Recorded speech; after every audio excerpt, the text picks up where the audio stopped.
Dynamite Hill sounds like a nickname, but in Birmingham, Alabama, it was a warning. Black families moved into homes they had every right to own, and white supremacists answered with dynamite.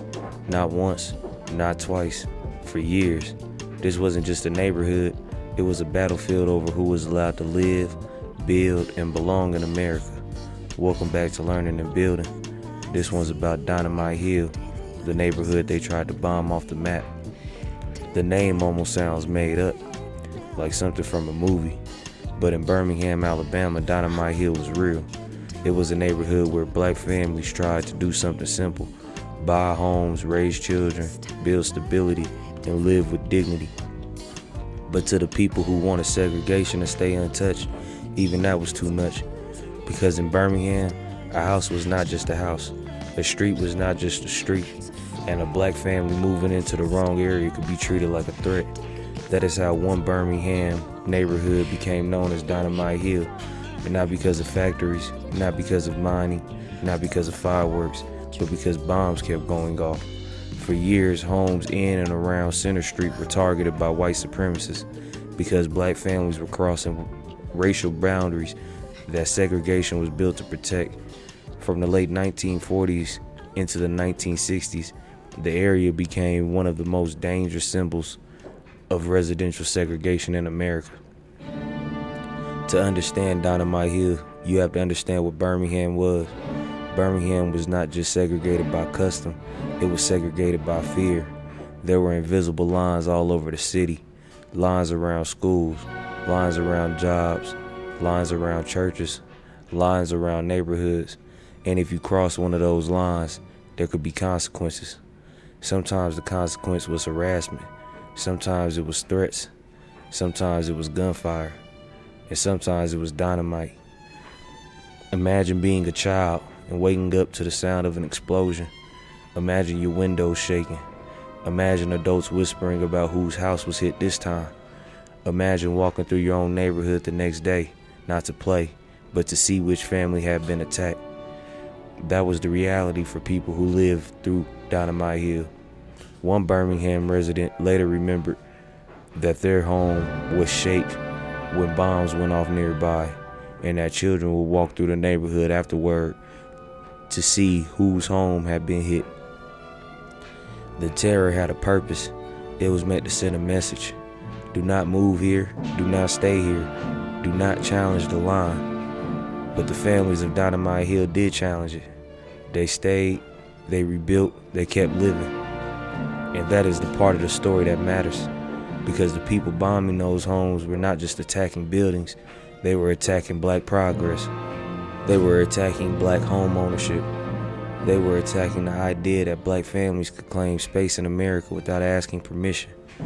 Center Street became one of the most important lines in Birmingham. On one side was the old order, on the other side was the future trying to move in.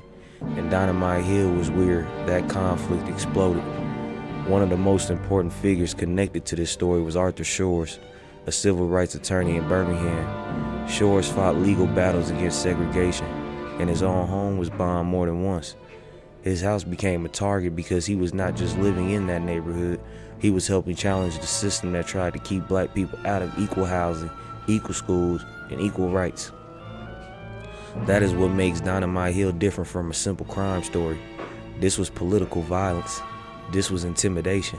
This was a campaign to stop change at the front door. And it tells us something important about the civil rights movement.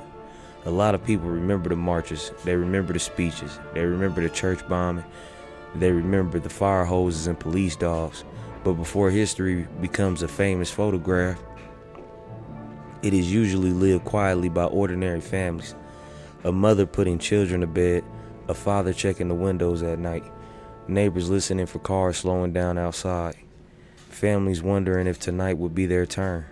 Dynamite Hill was not just about one explosion, it was about the pressure of living under threat and refusing to leave anyway. That kind of courage does not always look dramatic. Sometimes courage looks like staying in your house. Sometimes courage looks like sending your children to school the next morning. Sometimes courage looks like sweeping up broken glass and refusing to be moved. That is why this neighborhood deserves to be remembered. Because Dynamite Hill shows that segregation was not only enforced in courtrooms or city halls, it was enforced on porches, on sidewalks, on bedroom windows, on streets where families were trying to sleep, and still, those families stayed. Birmingham would later become known around the country as Birmingham because of repeated racist bombings during the Civil Rights era. But Dynamite Hill was one of the places where that name became personal. It was not just a nickname for the city, it was the lived reality of a neighborhood. The people behind the bombings wanted fear to do what the law could no longer fully do. They wanted black families to move out. They wanted white control to remain untouched. They wanted the old boundaries respected. But every family that stayed weakened the power of that fear. Every rebuilt wall was a statement. Every night survived was resistance. Every child raised there carried the memory of what America looked like when equality came too close to someone else's doorstep. And that is the hidden power of Dynamite Hill. It was not only a place of terror, it was a place of resistance, because the bombers did not get what they wanted. They damaged homes, they shattered windows, they traumatized families, but they did not erase the neighborhood. They did not erase the people. They did not erase the story. Today, when people talk about Birmingham, they usually focus on major civil rights events that made national headlines. But Dynamite Hill tells a different side of that same story. It tells us what happened before the cameras arrived. It tells us what happened when the battlefield was not a bridge or a lunch counter, but a front yard. It tells us that one of the biggest fights in America was not only about voting, schools, or buses. It was about home. Who gets to live safely? Who gets to build wealth? Who gets to raise a family without being terrorized? Who gets to belong? That was the question being fought on Dynamite Hill. And the answer came from the families who refused to leave. So when you hear that name, Dynamite Hill, do not think of it as just a nickname. Think of it as evidence. Evidence of what black families endured. Evidence of how far people went to protect segregation. And evidence that even under threat, people still chose to stand their ground.